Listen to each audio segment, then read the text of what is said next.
Baik, na'udzubillahi minasyaitonirrajim. Bismillahirrahmanirrahim. Assalamualaikum warahmatullahi wabarakatuh. Waalaikumsalam warahmatullahi wabarakatuh. Alhamdulillahil wahidil qaharil azizil ghaffaril mukawwirul laili 'alan nahar tadhkiratan li ulil qulubi wal absar tabsiratan li zawil albabi wal i'tibar. Walhamdulillahilladzi nahmaduhu nasta'inuhu nastaghfiruh wa na'udzu billahi min syururi anfusina wa min sayyiati a'malina may yahdihillahu fala mudhillalah wa may yudlilhu fala hadiyalah. Nashhadu an la ilaha illallah nashhadu anna Muhammadan abduhu wa rasuluh la nabiyya ba'dah amma ba'd. Ibu-ibu jemaah HCI yang saya sayangi karena Allah, alhamdulillah Allah hadirkan kita dalam majlis ini.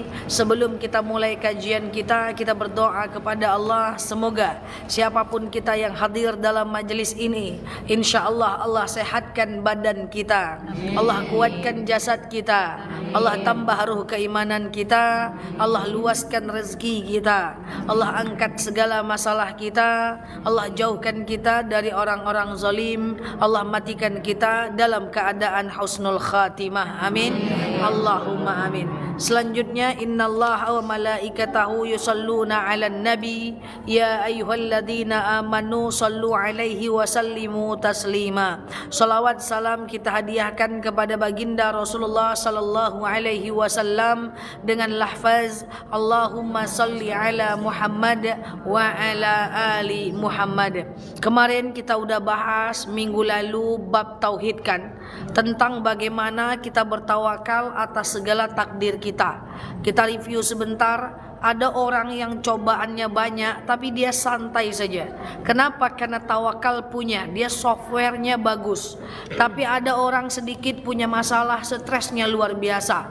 Kenapa? Karena tauhidnya kurang. Maka kalau kita mau tenang dalam hidup, salah satunya adalah tauhidnya kita benarkan. Saya sering sampaikan kepada ibu-ibu, berhenti untuk memikirkan terlalu banyak masalah dalam hidup kita ini. Suara apa itu? Anak-anak. Suara anak-anak. Oke. Tapi suara saya jelas ya? Jelas. Maka berhentilah memikirkan banyak hal yang tidak mendatangkan ibadah kepada kita.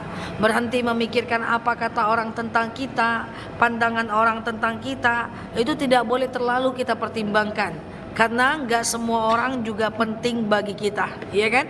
Jadi kita hati-hati dalam beraktivitas, karena kalau tauhidnya kita bermasalah, nanti kita tidak tenang dalam hidup ini. Maka hari ini kita akan membahas bab fikih. Sudah sering kita bahas fikih sholat, fikih wudu. Nanti ke depan kita ulang lagi ibu-ibu ya, tentang bab fikih ini termasuk zakat. Ini orangnya beda-beda terus ya? Iya. Wah, itulah nanti Wajah baru. nambah.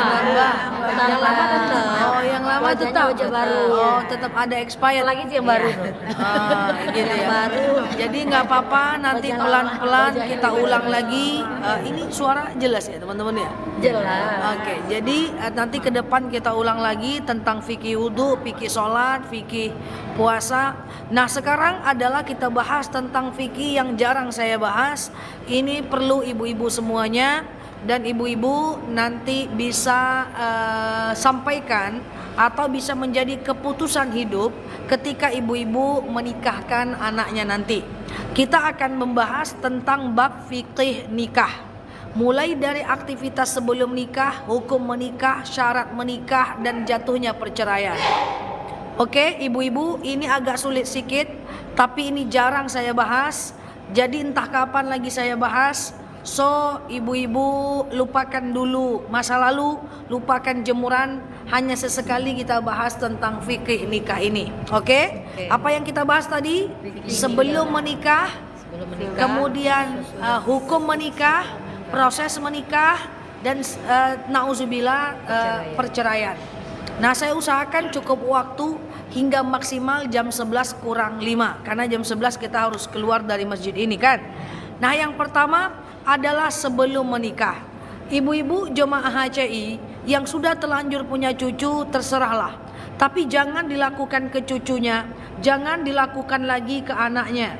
bahwa sebelum proses menikah tidak ada yang namanya pacaran, tidak ada yang namanya berhubungan khalwat.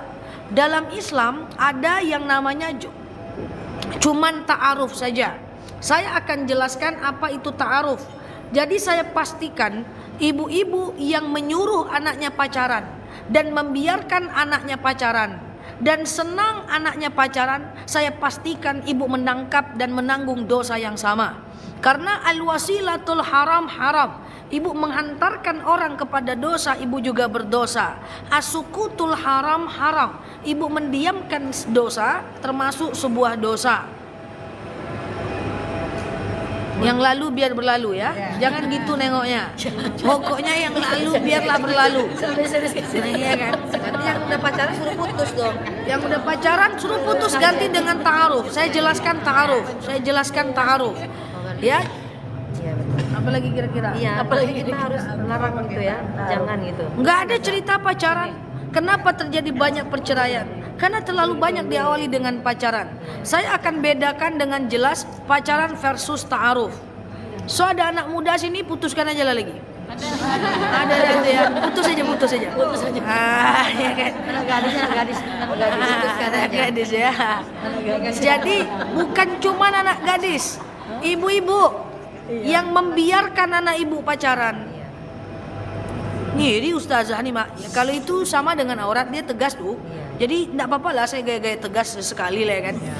Misalnya nih ada anak orang ngapelin anak ibu datang ke rumah, terus ibu buatkan teh, ibu bilang sama dia, minumlah dulu nak, mama ke belakang dulu. Nggak balik-balik emaknya lagi dong. Berdua lah anaknya, iya. Pengalaman kali pula, ya kan? Nggak balik-balik emaknya lagi dong. Lalu dia tetap aja disuruhnya anaknya berduaan, maka tetap mendapat dosa yang sama, pasti hukumnya.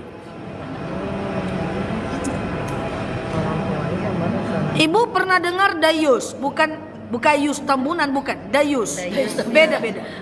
Dayus itu adalah seorang bapak yang mengizinkan, mengikhlaskan, membiarkan anak perempuannya jalan dengan laki-laki lain tanpa rasa cemburu, apalagi buka aurat. Pergi dulu pak, hati-hati yo, dayus. Seorang dayus juga adalah seorang suami yang membiarkan istrinya itu terlihat auratnya oleh laki-laki lain atau dekat-dekat dengan laki-laki lain. Saya akan jelaskan pranikah ta'aruf, tapi saya jelaskan dulu. Kita ini kenapa tak boleh pacaran anak ibu-ibu? Dan kenapa ibu berdosa kalau ibu membiarkan anak ibu pacaran? Karena itu adalah dosa. Dalam hukum Islam tidak boleh yang namanya jinsiyah. Apa namanya? Jinsiah. Apa namanya? Jinsiah. Lagi? Jinsiah. Lagi? Jinsiah. Apa itu jinsiyah? Jinsiyah itu adalah hubungan dengan yang bukan mahram. Hubungan dengan yang bukan mahram. Maksudnya dengan laki-laki lain, dengan perempuan lain. Tapi yang sifatnya pribadi. Contoh, lagi apa di chat misalnya, udah makan belum, I miss you, I love you, shalalalala, kita ketemu ya, aku kangen nih sama kamu. Itu semuanya jinsiah, dosa gede. Ibu sudah punya suami, lalu kelihatan chat suami ibu jinsiah dengan perempuan lain, harga mati ibu harus selesaikan. Kalau ibu biarkan, ibu juga dosa gede. Berarti ibu membiarkan kesalahan. Seorang suami yang menengok isi chat istrinya dengan laki-laki lain, sifatnya juga jinsiah. Lagi apa, di mana, udah makan belum? Aku nggak mau kamu kenapa-napa. Kaulah belahan jiwaku, jantung darahku. Itu semuanya jinsiah. Jinsiah itu adalah komunikasi dengan lawan jenis yang sifatnya pribadi. Hukumnya dosa besar. Ini banyak kasus kadang-kadang salah istrinya. Ustazah, ternyata suami saya sudah berzina, punya anak 3. Lah, masa ibu nggak tahu suami ibu chat-chatan misalnya dekat sama perempuan lain? Saya pernah ketahuan 3 tahun yang lalu ustazah, isi chatnya sayang-sayangan, tapi saya biarkan aja, biar ajalah karena ego, ngerasa paling bener, ngerasa nggak mau ngalah, ngerasa nggak mau menampakkan kecemburuan, dibiarkan, ujungnya udah 3 anaknya. Jadi setiap komunikasi jinsiah, laki-laki perempuan selesaikan. Nah, kenapa pacaran nggak boleh? Karena pacaran itu adalah jinsi. Iya dong. Lagi apa? Udah lama nih kita nggak ketemu, sehari serasa sewindu. Apa bedanya dengan ta'aruf? Nah, bedanya dengan ta'aruf adalah misalnya nih, anak kita mau menikah atau mau lebih dekat dengan perempuan lain atau laki-laki lain. Bolehkah mereka lebih dekat? Tentu boleh, dengan cara ta'aruf. Banyak orang yang belum paham ta'aruf. Dia anggap ta'aruf itu adalah berdua-duaan, pacaran. Ta'aruf itu adalah dia duduk berdua, ada orang ketiga, yang orang ketiga ini boleh tidak mendengarkan pembicaraannya, tapi ta'aruf itu dilakukan dengan pertemuan atau dengan surat yang isinya sangat penting dibanding lagi apa kamu, di mana kamu, udah makan belum kamu. Apa isinya? Satu adalah misalnya nih, kalau kita menikah, nanti aku anak satu-satunya, ada kemungkinan orang tuaku akan tinggal di rumahku. Kamu mau nggak? Aku kerja, kamu juga kerja. Boleh nggak uangku, uangmu, uangku misalnya? Kok diam ibu? Ya, misalnya kayak gitu. Menghayati. Ta'aruf kayak gitu. Oke, aku nih kerja, aku perempuan. Ada kemungkinan nanti aku akan dimutasi. Kira-kira kamu ridho nggak? Oke, aku kerja, aku perempuan. Kira-kira setelah nikah nanti aku hamil, lahiran, masih boleh kerja nggak? Oke, kira-kira kamu kan punya penghasilan. Nih penghasilan mau kita apain? Kita bagi dua bareng-bareng atau gimana? Kira-kira kamu memberikan nafkah kepadaku seluruhnya atau sebagian saja? Kira-kira kita mau tinggal di mana? Mau ngontrak di mana? Itu ta'aruf. Ini ndak tapu-apu sih. Lagi apa? Di mana? Udah makan belum? Pas menikah, hambiar sudah. Tiba-tiba aku nggak dinafkahi saja. Tiba-tiba nggak datang nih gajinya saja. Gitu. Tiba-tiba aku dilarang kerja. Tiba-tiba aku suruh berhenti kerja. Karena nggak jelas, nggak clear. Manfaat nggak ta'aruf. Yang selama ini bilang nggak manfaat karena belum paham aja. Jadi ibu kalau punya anak suruh ta'aruf macam itu. Bukan hati-hati ya nak. Lagi apa ya? Bukan kayak gitu. Nah ini kalau orang paham Islam, selesai rumah tangga udah. Kenapa banyak perceraian? Karena tidak ada ta'aruf yang begini. Nah itu bukan berjanji, tapi itu menegosiasi. Kan kamu kemarin udah kayak gini, kan bilangnya udah kayak gini. Kira-kira nih aku anak pertama ini, anak pertama ya aku harus ngurusin adekku. Kira-kira kalau uangku kepake untuk adekku gimana? Nah itu, kamu punya hutang nggak sebelum nikah? Rupanya udah nikah hutangnya bisa serak. Nah, aku siap dengan hutangmu, karena kaulah segala-galanya di hatiku. Silakan, hadapilah orang yang nikah pakai hutang itu. Kan udah ikhlas. Kasih tahu kamu ada hutang berapa, tanggung jawabmu apa. Sebelum kenal aku kan kamu tanggung jawab nih. Oh ternyata aku punya satu adik yang cacat misalnya. Emakku nggak kerja, aku harus menanggung jawabi dia. Kayak gitu bu. Paham nih? Angguknya luar biasanya. Nah, jadi kalau pacaran tuh nggak boleh. Sebelum nikah itu yang selesai dulu. Kenapa? Apakah sama dengan perjanjian pranikah? Beda, perjanjian pranikah itu kan ngobrol. Kalau perjanjian pranikah itu di atas kertas. Ya, perjanjian pranikah itu di atas kertas dan ada saksi. Nah, itu untuk ngobrol, menegosiasi supaya setelah menikah masalah itu clear. Jangan nih ada yang setelah menikah istrinya pergi kerja, suaminya menceringi-ceringi.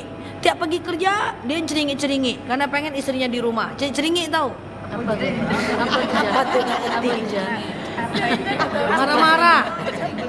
Marah-marah. Contoh, aku nggak bisa mengerjakan pekerjaan rumah, ya kan? Kira-kira dengan aku nggak bisa, kamu gimana? Nah gitu-gitu loh, pahit-pahitnya. Kalau dia bilang enggak, ya berarti enggak. Tapi orang-orang yang ta'aruf itu dia akan tahu. Kalau dia nggak siap, dia akan tolak. Dan tidak ada ta'aruf di antara dua ta'aruf. Jadi kalau ta'aruf sudah di sini, nanti ada orang yang lain mau kenalkan lagi, tidak boleh. Harus putuskan dulu ta'aruf sini. Tidak boleh dua ta'aruf di atas ta'aruf. Itu penting nggak ta'aruf? Penting mak. Mau pacaran 9 tahun pun ada kesempatan untuk tidak bersama. Ini harus diketahui. Ya kayak gitu. Ya ke siapapun lah, iya kan? Nah, kan banyak itu ya yang setelah menikah nauzubillah tahu-tahu tidak dinafkahi, setelah menikah tahu-tahu tidak ditanggung-jawabi, setelah menikah tahu-tahu hutangnya berserak-serak, setelah menikah tahu-tahu dia punya anak ponakannya yang harus dia biayai. Nggak apa-apa, tapi itu diketahui dari awal supaya ridho setelah menikah. Itu ta'aruf. Ustazah, ini kebetulan saya kan anak gadis saya kemarin, ini baru sebulan yang lalu dia gitu. Jadi dia, "Ma, izin Ma, Ica sekarang enggak mau ya Ma pacaran ya Ma, rempong," kata dia bilang kan. Nah sekarang Ica mau mulai ta'aruf ya kan. Nah ta'aruf adalah salah satu laki-laki. Terus Ica baca cuma sedikit. Ica tanya, "Ma, gimana orang tuanya?" Dia bilang gitu. Terus pekerjaannya bagaimana, terus masa lalunya bagaimana. Nah itu Ica lihat ada salah satu yang tidak sesuai lama dengan agama kita. Terus Ica bilang, "Bang, kalau kayak gini izin Bang, kita ta'arufnya selesai." Dia bilang gitu. Terus dia bilang, "Ta'aruf nih kita kan ada waktunya," katanya. "Apa betul Mah?" katanya, "ta'aruf ada waktu." Itu gimana tuh Ustazah? Untuk ta'aruf tidak ada waktu.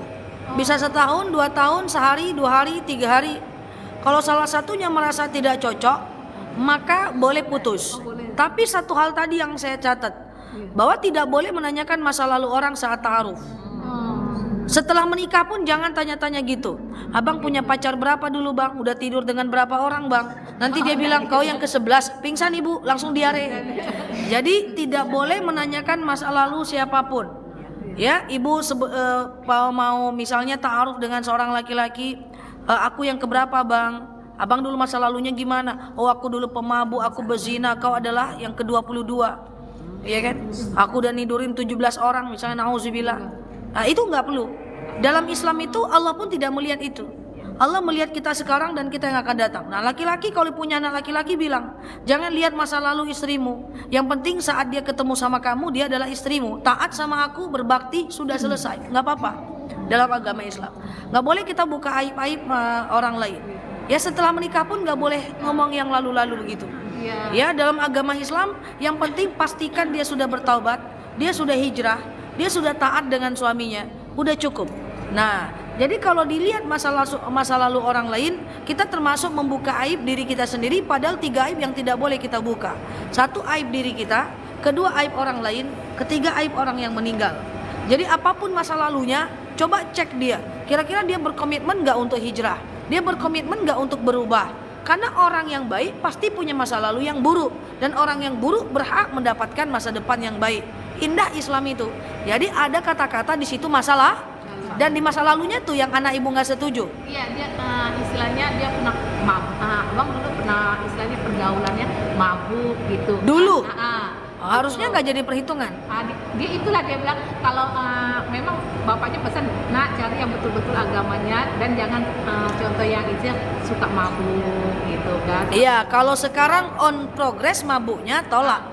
Tapi kalau dulu aku pernah masa laluku kelam, ya sebenarnya nggak perlu ditanyakan itu. Iya, cuma takut itu aja. Iya, nggak apa-apa. Ya kalau dia mau putuskan aja. Gitu. Berarti memang nggak ada waktunya ya Ustaz? Nggak ada waktunya untuk itu ya. Dan ibu dengan suami juga jangan suka nanya-nanya sambil baring. "Dulu abang kayak mana Bang?" "Dulu semua orang suka sama aku." Iya kan? Kelahi nanti ada Ustaz. Idolaku tuh dulu semua orang idola sama aku. Sampai sekarang juga. Siapa sekarang Bang? Tetangga. Kacau gitu ya kan.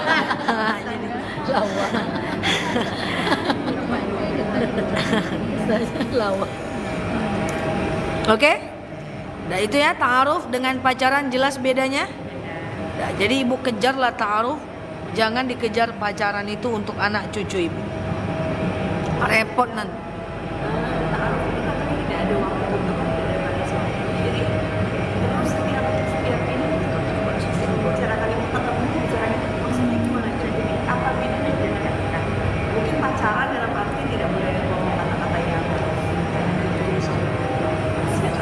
Orang ta'aruf tujuannya menikah.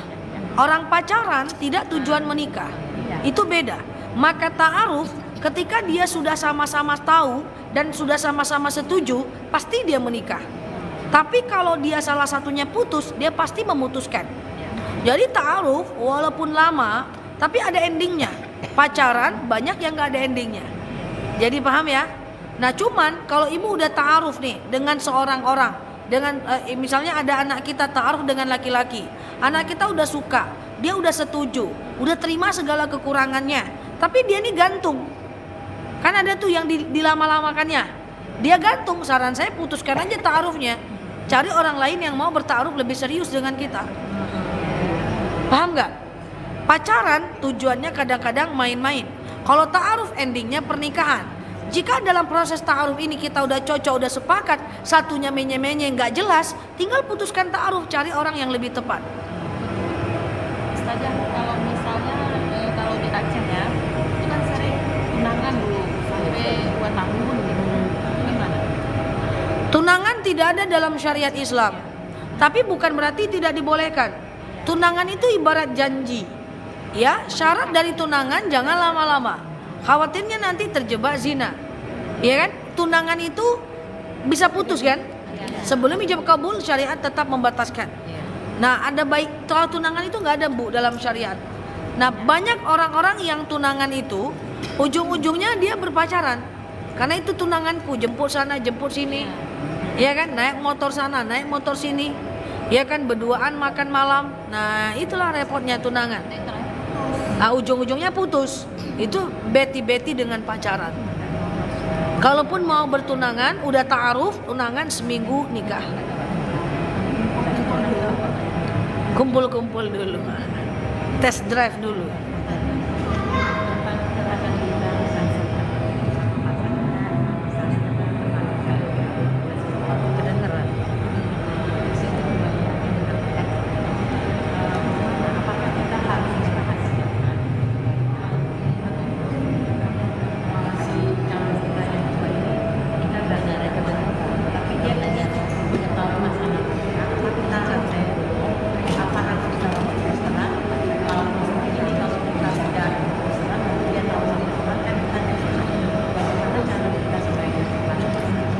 Ustazah, ada orang yang bercerai, lalu kemudian dia ingin menikah, dapat jodoh lagi. Haruskah dia menyebutkan apa masalah perceraian dia?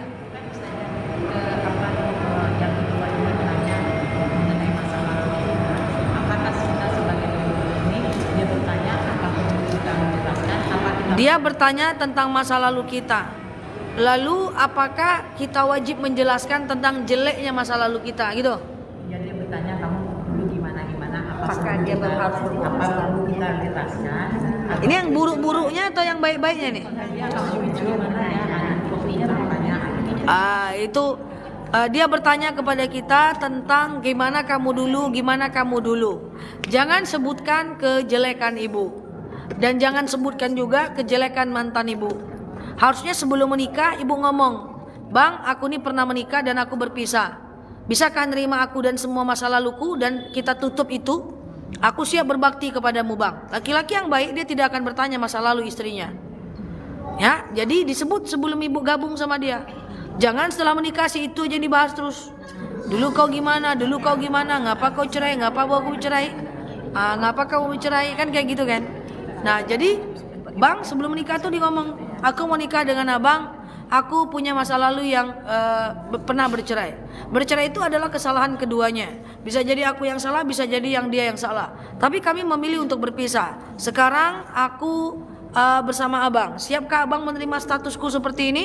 Kalau siap, jangan kita bahas lagi masa laluku. Yang penting aku siap jadi istri yang berbakti sesuai dengan kemampuanku." Dan laki-laki yang baik dia tidak akan tanya gimana dulu. Yang penting adalah bagaimana istrinya di hadapan dia saat ini.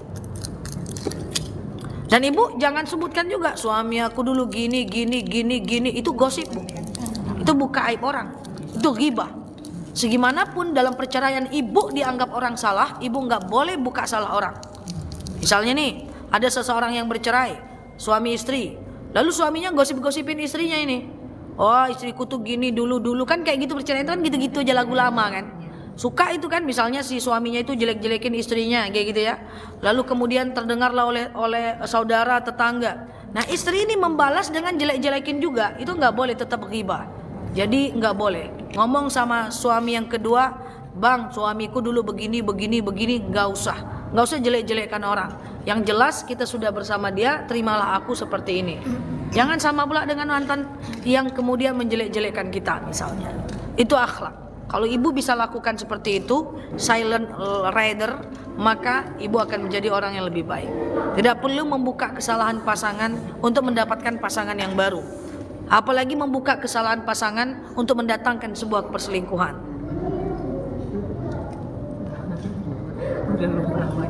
Udah lumrah banyak. Ibu menikah, ibu berpisah, ibu dijelek-jelekin, ibu jangan balik jelek-jelekin suaminya, nggak boleh. Iya, Jangan. Itu kan gosip, itu kan ghibah. apalagi masuk pengadilan kan. Pengadilan beda. Kalau pengadilan itu untuk islah, untuk memperbaiki, untuk mencari sebuah hukum, mencari sebuah keputusan. Tapi kalau menjelek-jelekan aja nggak boleh. Perceraian itu sesuatu yang dibolehkan, walaupun tidak disukai. Ketika rumah tangga itu sudah tidak lagi mampu mendatangkan kepada ibadah, kita boleh berpisah. Tapi akhiri dengan baik-baik, jangan menjelekkan. Dia menjelekkan nggak apa-apa, asal jangan ibu yang menjelekkan, karena itu ghibah. Ghibah yang akan dipertanggungjawabkan di hari akhirat. Oke? Belum nikah lagi, udah jam segini ya. Masih ta'aruf ibu, belum nikah juga ibu lagi. Setengah jam lagi. Masih lama. Lanjut, nikah kita lagi. Yuk, kita nikah lagi ya. Nikah kita lagi kan? Nikah kita lagi. Nah, itu ta'aruf. Nah, kemudian yang kedua adalah hukum nikah. Ada yang bertanya, Ustazah, gimana hukumnya anak saya usia 45 tahun belum menikah? Apakah dia berdosa? Karena ada dalil yang mengatakan, wa man lam yardha bi sunnati falaisa minni. Siapa yang tidak ikut sunnahku, maka dia bukan bagian dari diriku, bukan bagian dari aku. Ada anakku usia 45 tahun belum menikah, misalnya kayak gitu ya. Apakah dia berdosa? Tergantung. Jadi ada beberapa hukum nikah. Kalau bisa ingat-ingat, kalau nggak ingat lupakan aja lah. Pokoknya hukum nikah itu ada beberapa. Yang pertama, nikah itu bisa jadi wajib. Kapan nikah itu dianggap wajib? Pertama, kalau dia sudah mapan. Kalau perempuan dia sudah bisa melakukan kewajiban lah. Kalau laki-laki dia sudah mapan lah, sudah cukup lah, sudah bisa menafkahi. Nikah itu wajib kalau seorang laki-laki sudah mapan dan kalau dia tidak menikah, dia akan susah menjaga syahwatnya, akhirnya dia berzina misalnya. Itu dia wajib menikah. Saya ulang pelan-pelan. Ada orang yang wajib menikah. Siapa mereka orang yang wajib menikah? Yaitu orang yang sudah mapan dan kalau dia tidak menikah, dia akan terjebak ke dalam zina. Artinya dia tidak mampu menahan nafsu syahwatnya. Sudahlah dia mapan, dia tidak mampu menahan syahwatnya, maka dia wajib menikah. Berdosa kalau enggak menikah, masuk neraka dia karena dia akan zina. Paham? Yang kedua, hukumnya sunnah menikah. Sunnah, berarti kalau enggak nikah nih enggak apa-apa nih. Kalau nikah dapat pahala, kalau enggak nikah enggak apa-apa nih orang nomor 2 ini. Paham? Siapa dia yang sunnah menikah? Yaitu orang yang sudah mampu menikah. Sebagai istri dia sudah mampu ibaratnya melayani, menghormati, memenuhi kewajiban. Sebagai seorang suami dia sudah mampu misalnya menafkahi. Dia mampu menikah. Tapi kalau dia tidak menikah, dia mampu menjaga syahwatnya dan dia tidak terjebak dalam zina. Paham nih? Maka dia tidak masalah tidak menikah, yang penting dia tidak terlibat zina. Karena dia adalah termasuk dia mampu menikah tetapi mampu menjaga nafsu syahwatnya. Jadi kalau pertanyaannya, ada orang usia 50 tahun belum menikah, dia yang mana ini? Kalau dia mampu menikah, tidak mampu menjaga syahwat, akhirnya berzina, tentu dia berdosa. Kalau dia mampu menikah dan ternyata dia mampu menjaga syahwat, tentu dia tidak berdosa. Oke, paham? Udah macam mahasiswa. Mahasiswa ustazah. Yang ketiga adalah makruh menikah. Orang kayak gini nih kalau bisa jangan nikah dulu. Ya, siapa dia orang yang makruh menikah? Yaitu bagi laki-laki yang tidak mapan, belum ada kerja, tapi dia nggak sanggup menahan nafsunya.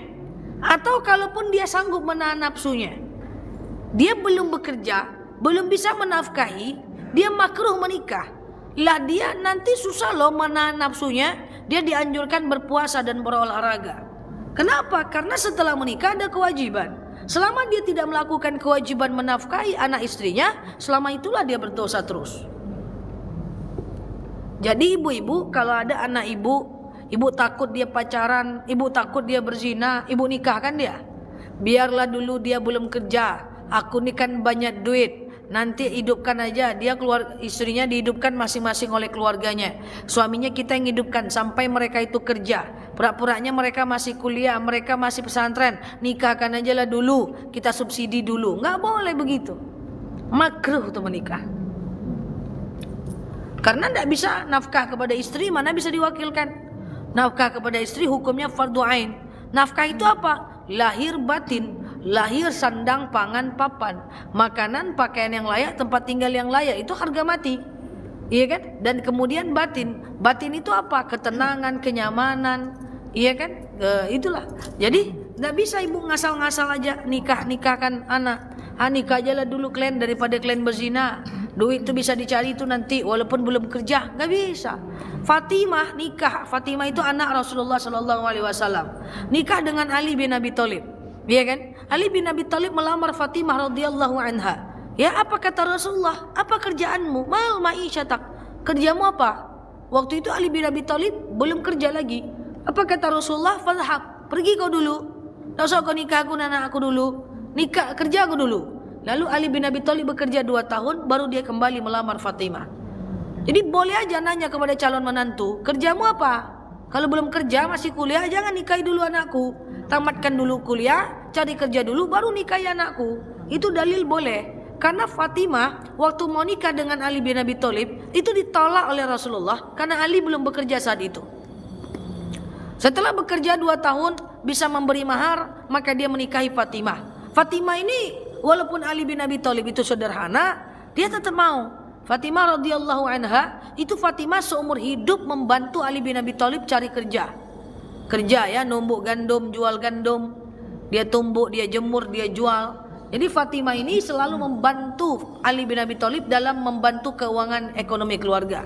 Nah, itu kalau ada ibu yang selalu membantu keuangan ekonomi keluarga, ibu gaya Fatimah itu. Tapi kalau ada ibu lebih mapan daripada suami, berarti gaya Khadijah lah itu. Bisa masuk surga juga kok. Tapi kalau ada ibu yang mantap uang suami, makan tabungan suami aja, asik makan uang suami aja. Ya kan, punya pembantu makan uang suami, ngabisin duit suami, bagi-bagi tugas. Abang cari duit, aku ngabisin duit bang. Nah itu berarti gaya Aisyah itu. Aisyah radhiyallahu anha itu punya pembantu 9, asik makan uang suami aja. Karena bapaknya mapan, Rasulullah mapan waktu nikah dengan Sayyidatina Aisyah. Nah jadi ibu, ini wajah-wajah Wajah-wajah wajah-wajah Fatimah ya. Aja. Itulah dia ya kan. Ada jemaah saya, ustazah saya dihina teman saya. Kenapa ibu dihina? Saya sih makan uang suami aja. Ibu tuh Aisyah itu. Ya kan? Makan uang suami aja terus. Enggak apa-apa lah uang suami. Yang penting enggak suami orang. Nanti kalau minta uang bilang sama suaminya, minta duit terus dek. Untung gak ke suami orang bang. Mintalah pada tempat yang tepat. Siapa yang bilang? Ustazah Nela bang. Gitu kan. Jadi tidak boleh, makruh itu menikahkan anak yang belum bekerja. Dan makruh hukumnya menikah dengan laki-laki yang belum bekerja. Makruh itu tidak haram sih. Boleh sih, cuma makruh lah. Kayak mana nikah nak menafkahi? Itu nggak bisa itu fardu kifayah. Makanya saya sering bilang kemarin, apa kata saya? Dalam uang suami ada hak istri. Bukan berarti nggak ada hak suami kan? Dalam hak suami, dalam uang istri tidak ada hak suami. Kalau istri Rasulullah tidak pernah memakai uang Khadijah, melainkan Khadijah yang memberinya atau dia pinjam dan dia ganti. Kecuali istrinya bilang, bang pokoknya uangku Oh ini pinjam nggak diganti. Ya gimana nih? Ketahuan kalau suami yang minjam ke ganti. Ada dua pilihan, diikhlaskan atau ibu Tagih. tagih. Tagih aja. Tagih aja. Kalau ditagih disayang udah. Yang repot itu pakai aja uangmu dulu, ya kan? Pakai aja uangmu dulu nanti diganti. Pas lebih pakai aja lagi ganti, pakai aja lagi ganti. Ujung-ujungnya istri yang menafkahi. Hati itu playing victim, nggak boleh. Laki-laki nggak boleh seperti itu. Nggak ada laki-laki soalnya. Kalau ada laki-laki enak ini. Ya kan? Kan ada tuh kayak gitu ya. Istrinya kerja, suaminya kerja. Suaminya lagi butuh uang nih untuk bisnis atau untuk apa. Pakai aja uang kamu dulu untuk kebutuhan keluarga gitu ya. Udah dipakai, nanti dia ganti uang istrinya. Dia ganti ini ya, uang bulan kemarin 10 juta. Habis uangnya. Pakai aja dulu duit kamu lagi. Nanti dia ganti. Habis, pakai aja dulu. Coba, pola yang berulang-ulang kayak gitu sebenarnya yang nafkahin istri atau suami? Istri. Nah, tapi kalau istrinya ikhlas, nggak apa-apa. Tapi nggak boleh nanyain ke saya. Nanti nggak ikhlas jadinya. Nah, kecuali istrinya bilang kayak gini. Bang, aku kan kerja, abang kerja. Uangku adalah uangmu, bang. Tenang aja, bang. Kau adalah belahan jiwaku, bang. Yang penting uangku adalah uangmu. Itu ikhlas, nggak apa-apa kalau istrinya ikhlas. Cuman kayaknya istri kayak gini cuma ada dalam mimpi kan. Memang dia ikhlas, tapi lama-lama disebut juga. Nggak ada doh, 10 tahun, 20 tahun nikah dia sebut juga. Masalahnya dia curhatkan ke ustazahnya. Ini saksi nih. Saya 15 tahun bantu suami saya ustazah, 7 tahun, 8 tahun, 10 tahun ustazah. Ikhlas nggak ibu? Ikhlas. Kalau ikhlas ibu nggak akan sebut. Iya. Jadi makanya cuma ada dalam mimpi. Apalagi wajah-wajah kayak gini nggak ada cerita. Kalau ini wajah. Wajah. Nanti akan tersebut kalau suaminya tak baik. Kalau suaminya ternyata menjadi tidak bertanggung jawab. Kalau suaminya ternyata selingkuh, dia akan sebut itu. Padahal harusnya dia tidak sebut. Makanya sebenarnya tidak ada kewajiban istri menafkahi. Kalau mau bantu dikit-dikit aja. Kalau besar jangan. Nanti dia sebut, bang. Ini mudah-mudahan ada laki-laki di sini jadilah ya kan. Lama-lama dia sebut. Karena fitrahnya nggak kayak gitu. Oke? Kenapa? Zah, tapi ada kayak punya kawan Zah. Kawan tuh yang bekerja, suaminya nih di rumah. Pokoknya dari beras sampai ke Ajinomoto, istri mah nggak mau tahu ya Zah. Istrinya nggak mau tahu. Iya, suami istrinya ini tidak mau tahu, suami yang lebih tahu. Masak, mencuci, udah terbalik lah dunia nih. Kalau kayak gitu gimana? Uang istri. Uangnya uang siapa? Yang kerja istrinya. Uang istri. Tahu-tahu suaminya lah. Kadang-kadang iya, suami ini sedang menggosok, istri itu hanya menonton TV kan. Jadi Ya uangnya uang istri. Lalu kemudian suaminya yang nyetrika. Suaminya yang ini, suaminya yang itu. Masak suaminya. sampai mengurus orang tua istri pun suaminya. Mengurus orang tua istri pun adalah suami. Nah, itu kebalik. Sebentar dulu. Ketika istrinya ridho dan suaminya ridho, kan tadi intinya ridho. Sekarang coba baca buku nikah ibu. Hilang buku nikah dah. Coba ibu baca buku nikah ibu. Nah, ini nikah cuman foto aja tak dibaca ya kan. Nah, baca coba buku nikah ibu itu. Ketika seorang suami tidak menafkahi istri lahir batin atau kedua-duanya dan istri tidak ridho, maka dia boleh menggugat. Tapi kalau dia ridho nggak apa-apa sebenarnya.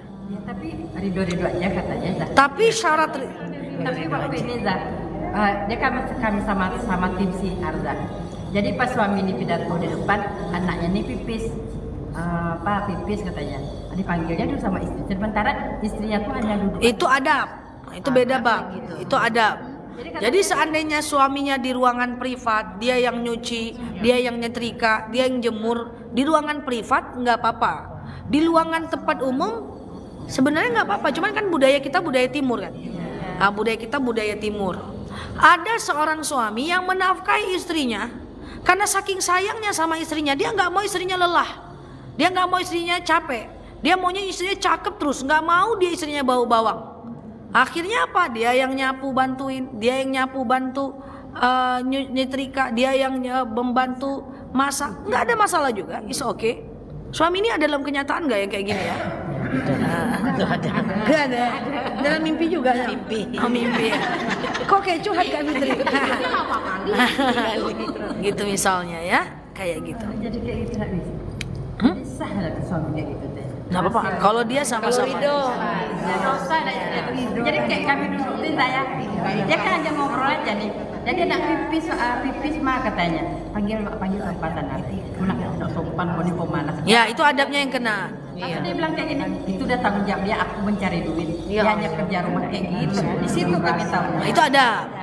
Itu babnya beda. Bab dia dengan suaminya tidak saling dosa.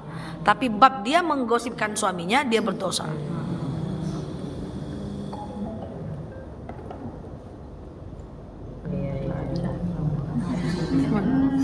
Taman nuang. Nah, ada orang tua karena dia berduit lah, dia punya anak sepasang, yang tua perempuan, yang nomor 2 laki-laki. Jadi anak nih udah kakak kelas kami lah waktu SMA, udah 53 umur. Sampai sekarang anak nikah dah. Mau nikah sama ini apa kata orang tuh nggak usah, habis kekayaan awak nanti.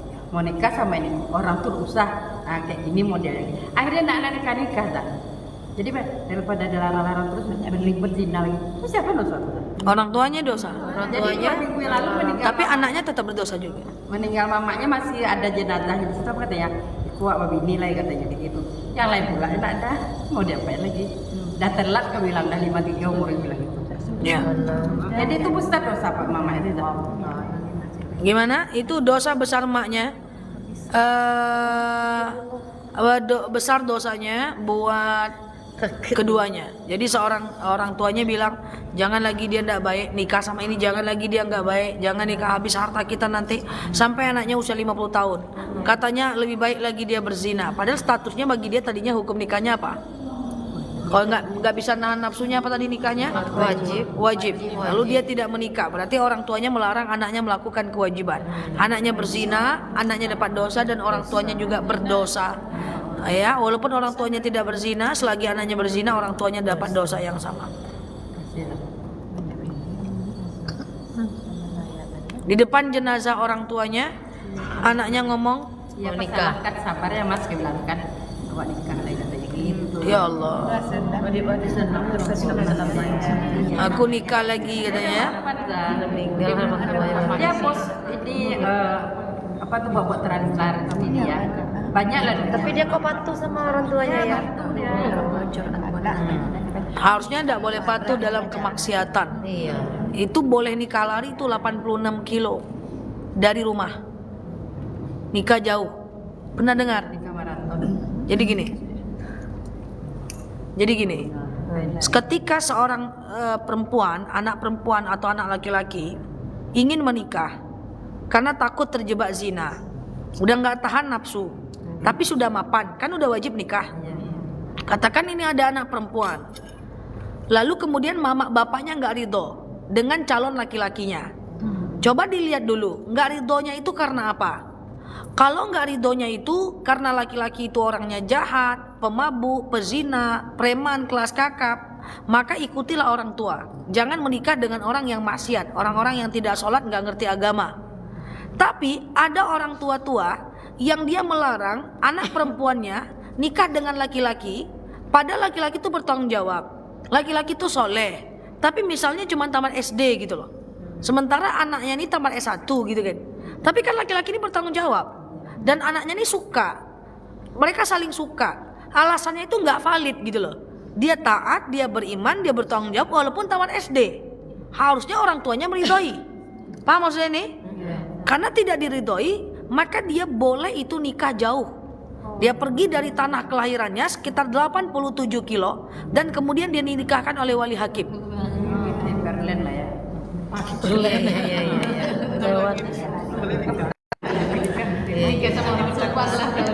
Jadi asal aja, makanya jangan asal-asal setuju dan tidak setuju. Dan haram nikah paksakan. Nikah dalam paksaan haram. Haram cerai dalam tekanan. Ada kejadian lucu jamaah saya. Dia udah dinikahkannya anaknya suami istri. Lama-lama balik-balik perasaan maknya. Disuruhnya anaknya menceraikan istrinya. Tahap angin, tahap hujan nggak ngerti.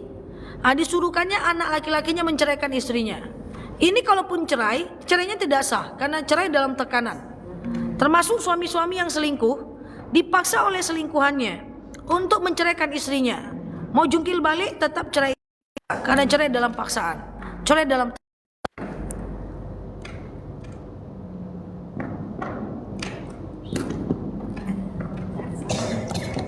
nikah aja lama pembahasannya, lebih waktu sejam. Belum cerai lagi, besok aja lah bahas cerai. Jatuh talak itu apabila suami sudah mengucapkan ada jatuh talak. Oh, kalau talak itu satu pembahasan lain. Enggak, maksudnya tadi kan Ustazah bilang tadi dia dalam tekanan kalau mau kawin sama Oh, tidak jatuh talak. Talak dalam tekanan nggak jatuh talak, Mbak. Nggak jatuh talak. Misalnya Mbak orang tua, lalu kemudian Mbak punya anak laki-laki, Mbak nggak suka sama istrinya, Mbak bilang, kau pilih aku atau pilih anak itu? Jacaknya gitulah kayak film Indosiar. pilih ibu atau pilih Ya kan? istrimu. Pilih ibu atau pilih istrimu? Bingung. Bingung anaknya. Maka seandainya dia bilang, ku talak kau sama istrinya, kan jatuh talak kata ibu. Talak dalam tekanan tidak jatuh talak. Nggak bisa itu. Termasuk talak dalam keadaan istrinya haid. Nggak bisa. Atau saat hamil. Jadi nggak bisa, Bu. Atau seorang selingkuhan, dia ngomong kepada suami, tolong ceraikan istrimu. Dipaksanya. Tidak ikhlas hatinya, dia menceraikan aja karena nggak mau ditinggal oleh selingkuhannya. Itu tidak jatuh talak. Ustazah, ini kan ada orang wanita meninggal mati suaminya. Jadi masa iddahnya itu baru 1 bulan. Bolehkah dia nikah? Seorang wanita, suaminya meninggal, baru 1 bulan, bolehkah dia menikah dengan orang lain? Cepat kali mainkan koplengnya. Tak boleh itu. Masa idah itu tak boleh perempuan nikah sama orang lain. Habis dulu masa idahnya 3 bulan 10 hari. Bahkan 4 bulan 10 hari. Kalau dia nikah dalam 1 bulan dengan laki-laki lain, itu nikahnya tidak sah. Dia berzina seumur hidupnya. Ketika dia berzina, maka nanti kalau lahir anak perempuan, itu anak perempuan tidak boleh dinikahkan oleh bapaknya karena itu anak hasil zina. Dinikahkan juga oleh bapaknya, maka anaknya nikahnya tak sah lagi, berzina lagi dan seterusnya. Jadi pengumuman. Kalau ditalak 1 masa idah 3 bulan tak boleh nikah dengan laki-laki lain dalam 3 bulan. Talak 2 masa idah 3, nanti kapan-kapan kita ulang lagi soal talak. Ya, talak 2 masa idah juga 3 bulan. Ya, selama 3 bulan tidak boleh nikah. Termasuk kalau meninggal suaminya. Tidak boleh itu perempuan nikah dengan orang lain. Dia laki-laki atau perempuan? Dia perempuan nih. Kalau perempuan tidak boleh, Bu. Dia gini Ustazah, dia udah menopause. Gak ada urusan monopos, beda. Oh, mantap pula dia buatnya hukum. Aku nih kan udah monopos. Kan gak mungkin aku hamil. Enggak kayak gitu, Bu. Tetap Bu tunggu masa idah dulu. Jadi bilang sama dia, sudah nikah kah, Bu? Kepo saya. Sudah menikah kah dia? Udah menikah. Dia bisa. Udah. Ada ustaz yang dia tanya sama ustaz kan, tapi dia keras juga kenapa laki itu memaksa gitu. Waduh. Udah ditanya sama Ustadz. Sekarang udah menikah kah dia? Nah, sekarang udah nikah dia. Bu. Sudah menikah dia? Sudah berapa lama dia menikah? Udah katanya. Sudah berapa lama dia menikah? 1 bulan. Udah 2 tahun lah. Tapi sekarang udah pindah dia. Oh, udah bisa. Suruh nikah lagi lah. Biar nggak zina lagi. Iya. Udah bisa. Pulang itu ya. Ada yang meninggal suaminya sekarang, seminggu depan langsung dia nikah. Nggak bisa. Kalau laki-laki bisa. Bisa. Laki-laki tak ada masa idah. Menangis-nangis di kuburan istri. Sepagi nikah dia. Tekanan dari orang tuanya gimana? Kami ada punya kawan, dia baru ketok palu hari ini, atau tuh 3 hari kemudian dia pergi melamar. Nggak bisa dong, nggak boleh dong. Tapi sampai sekarang itu suaminya ada. Nikah lagi kak. Nggak bisa nikah dalam masa idah dong kak. Kalau dia belum sampai Tidak bisa nikah dalam masa idah. Udah lahir anak, anaknya perempuan, jangan dinikahkan nanti oleh bapaknya. dia sebenarnya mau dah, cuman mama itu biar apa ya, kata mantan ini kau bilangnya kau nak lakukan. La ta'ah indal ma'asi, tidak boleh taat dalam kemaksiatan. Walaupun mamanya mengizinkan, menyuruh, nggak boleh. Kalau anak laki-laki Hah? Oke. Demikian dari saya. Wallahu a'lam bishawab. Assalamualaikum warahmatullahi wabarakatuh. Ada sendiri ya kan, dia kan tadi tinggal suaminya udah 5 tahun. Dia lagi sih sama orang lain. Sekarang mau balik harus nikah lagi gimana? Dia takut aja. Mau udah cerai dengan Tidak ada talak, nanti tinggal aja sampai 6 bulan 5 tahun. Dia bilangnya, sekarang mau balik. udah jam 11 saya jawab ya. Ada seorang yang menikah lalu cerai, nikah dengan orang lain, ternyata orang lain itu tidak menafkahi sampai 5 tahun. Orang lain itu, laki-laki lain itu pergi gitu aja, ya. Dia mau balik. Dia ingin balik ke suaminya. Nggak harus nikah lagi, harus cerai dulu dengan yang 5 tahun itu. Oh gitu. Ya karena tidak jatuh cerai. Enggak. Ya, jadi cerai dulu, buat surat cerai dulu, pergi ke pengadilan. Setelah keluar surat cerainya, baru dia boleh balik dengan suaminya setelah masa iddah. Oke? Masih ada ya. Paham ya? Sampai paham. Allah alam bisawab ya. Oke, gitu aja. Udah jam 11 kita cekcus ya. Oke. Udah Kak, tutup aja Kak. Doa dulu. Kita akhiri dengan doa ala haziniyah al-Fatihah.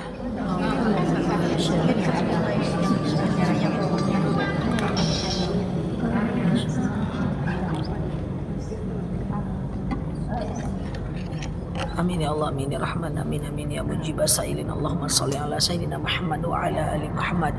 Allahumma inna nas'aluka ridhaka wal jannah, na'udzubika min sakhatika wan nar. Allahumma inna nas'aluka salamatan fi dinina, afiatan fi jasadina, ziyadatan fi ilmina, barakatan fi rizqina, taubatan qabla al-maut, rahmatan indal maut, maghfiratan ba'dal maut. Allahumma hawwin 'alaina fi sakaratil maut, najatan minan nari wal afwa indal hisab. Allahumma antas salam minkas salam wa ilaika ya'udus salam. Fahayna rabbana bisalam wa dakhilna al-jannata darussalam tabarakta rabbana wa ta'alita ya hazal jalali wal ikram. Allahumma inna na'udzubika minal hammi wal hazan, na'udzubika minal ajzi wal kasal, na'udzubika minal jubni wal bukhli, na'udzubika min ghalabati ad-daini wa qahri rijal. Allahumma yassir alaina umurana wa la tu'assir alaina umurana ya rabbal alamin. Allahumma in kana rizquna fis sama' fa anzilhu, wa in kana rizquna fil ardi fa akhrijhu, wa in kana rizquna ba'idan fa qaribhu, wa in kana rizquna haraman fa tahhirhu, wa in kana qalilan fa kathirhu ya rabbal alamin. Allahumma astajib du'ana ya Allah, sajib du'ana ya Rahman ya Rahim ya mujib as-sailin. Allahumma salli ala Muhammad wa ala ali Muhammad. Subhana rabbika rabbil izzati amma yasifun, salamun alal mursalin, alhamdulillahi rabbil alamin. Amin. Demikian tadi ceramah dari Ustazah Nela, pembahasan tentang fikih ta'aruf dan nikah. Sebenarnya masih ada sambungan cerai ya, tapi waktu tidak memungkinkan lagi. Nanti kita lanjutkan lagi Jumat depan. Insya Allah kita lanjutkan lagi di Masjid DPRD di Masjid Abdul. Baik, kita tutup kajian kita dengan membacakan hamdalah. Alhamdulillah. Halo. Apa dah? Ya. Assalamualaikum warahmatullahi wabarakatuh. Teman-teman, thank you ya yang sudah, waalaikumsalam. Thank you yang sudah mampir, Kita yang foto sudah bareng tap dulu sama layar, Ustazah. yang sudah nge-give, yang udah komen. Sini Aku aja lupa lah, Nak. bawa mikrofon teman-teman Jadi ya. anak saya. Teman-teman yang baru mampir boleh klik foto yang ada di atas, kemudian follow, aktifkan tombol loncengnya ya, agar teman-teman dapat video terbaru dari aku. Aku nggak bawa mikrofon ya teman-teman ya, jadi ini handphonenya aku dekatkan supaya teman-teman bisa dengar dengan apa yang aku sampaikan. Teman-teman yang terlambat hadir boleh ke channel aku ya, subscribe channelnya, nanti video-video panjang aku ada di channelnya aku ya. Kita tutup dulu teman-teman semuanya, ini edisi lupa bawa mikrofon. Subhanakallahumma wa bihamdika nasyhadu an la ilaha illa anta nastaghfiruka wa natubu ilaik. Sampai ketemu di live berikutnya. Dan di sini sampai paham. Assalamualaikum warahmatullahi wabarakatuh. Bye bye. Waalaikumsalam. Bye.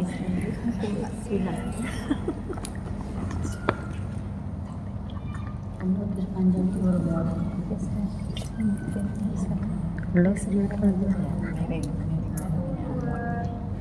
1, 2, 3. 1, 2, 3.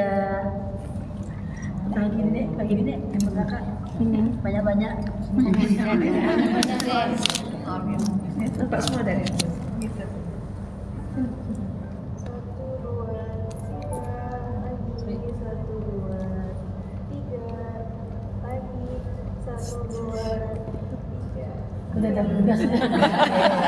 Terima kasih ya semuanya ya. Bye. Sampai paham. Sampai paham. Oke.